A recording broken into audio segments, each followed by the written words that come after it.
Tilapia মাছ দিয়া তারপরে tomato দিয়ে ভাগ করছি আজকে। আজকের ভাগ। গাইস আসসালামু আলাইকুম, কেমন আছেন আপনারা? আশা করি ভালো আছেন। আপনাকে তো আমরা ভালো আছি আলহামদুলিল্লাহ। আজকে আমি টমেটো দিয়া তারপরে তেলাপিয়া মাছ দিয়ে ভাগ করছি। টমেটোটা অনেক ভালো হচ্ছিল, কারণ টমেটো মানে অনেক সময় আনি সিদ্ধ হয় না, কিন্তু এক্সট্রা টমেটোটা অনেক ভালো করছে, মানে সিদ্ধ হয়ে গেছে গা। আর এই যে আমি মাছ ভাজি করতেছি, তেলাপিয়া মাছটি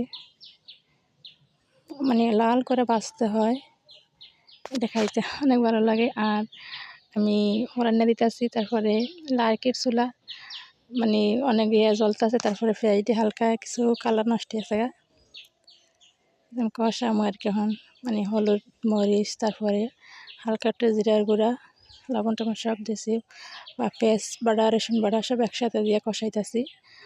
আর তরকারি আমরা যত কষাই ততই ভালো লাগে। মশলার ভিতরে মশলা না, মানে পেঁয়াজ রসুন তারপরে হলুদ মরিচের গুঁড়া টমেটো কষানোর পরে তারপরে মাছগুলো দিয়ে দিছি। মাছটা দেখেন কত সুন্দর হয়েছে, ভাজাটা করা হয়েছে। এই মাছটা পছন্দ করে আমার ছেলে, আমার মেয়ে, আমার শ্বশুর। বেশি করা সকলকে বাঁচতে হয় মাছ, তারা পছন্দ এরকম করে না করলে তাকে পছন্দ হয় না, খাইতে তাকে তো ভালো লাগে না। এই আর কি। আমার তরকারি পরায় জল দেওয়ার পরে অনেকক্ষণ মানে জাল দিতেছি। তারপরে ধনিয়া পাতা আছে না, যে বিলাতি হসপাতা আমি গাছ লাগাইছিলাম, ওই গাছের হসপাতাটি এর সাথে দিয়ে দিছি। এটা আমার রান্না প্রায় শেষ।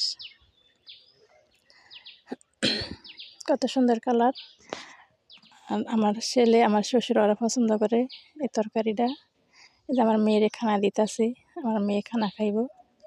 আর ভালো থাকবেন আপনারা সবাই, আমার জন্য দোয়া করবেন। আল্লাহ হাফেজ। তারপরে যে আমার মেয়ে আবার খাইতেছে সাইড দিয়ে, অনেক খাবার দিছি ওরে, খাইতেছে। যে খাওয়ার সময় ওরা অনেক দুষ্টামি করে অনেক। ভালো থাকবেন আপনার সবাই, আল্লাহ হাফেজ।